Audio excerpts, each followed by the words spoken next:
Utoy, dalawang complete na may tubig.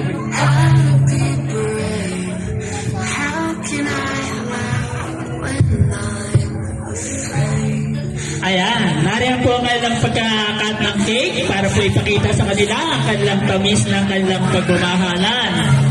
At ngayon po ninyo masasaksihan yung unang halik ni Chad kay Joy. Totoo ba yung Chad? Hindi, kinitapos na. Tawa naman, diba? Yan. Buti na sa nangpan. Lagyan ng tubig utoy, tsaka tinidor.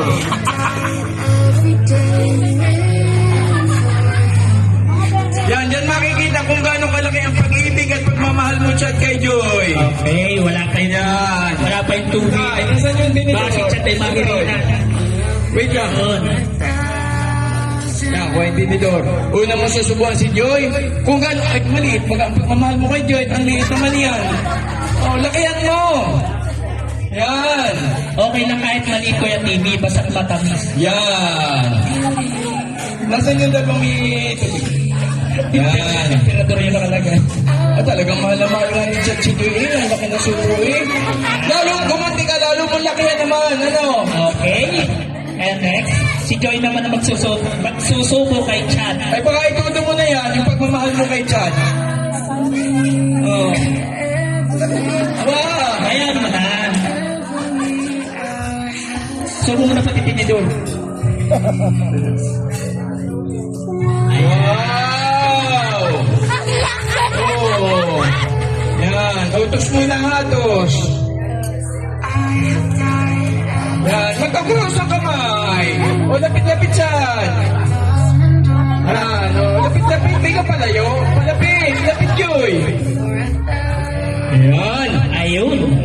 Ngayon naman po masasaksihan ninyo yung unang halik ni Chad na maraming nakakakita. Di ba? 20 minutes. 20 minutes na kay si Chad. Oo.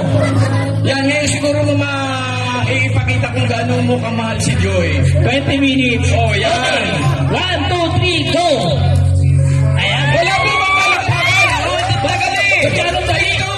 Kutyadong dali pagkakuha ka. Palakpakan! Tuwan-tuwa si Joy. Talagang tuwan-tuwa si Joy. Pagkakayahali ka nila, may pitit. Oh, teka lang mo. Tuwan-tuwa si Joy. Kanina pang... Okay, 1, 2, 3, go! Okay. Yan. Ganon katamis po ang kanilang pagmamahalan. Kuya Timmy, mamaya din magpapatuloy sa hotel. First honeymoon. Yun. Babati ng Happy Valentine. May garter baga si Joy na tinago. Garter ba saan? Wala kang garter. Wala. Mayroon! Naman ang garter yan. Dinalaglag. Oh. Yo! Yan na po. Mga waiter, hotel, pwede na bigyan natin ng cake yung ating mga bisita. Ano? Wala daw garter si Joy. Paki-slice ng cake, ano? Lagyan yung bawat table. Oh, ayan o. Shave mo naman o. May Valentine. Sino ang patid ko mamaya po, Victor? Wala ba diyang available sa Koskosa na mga nguso? Yan! Alin mo na.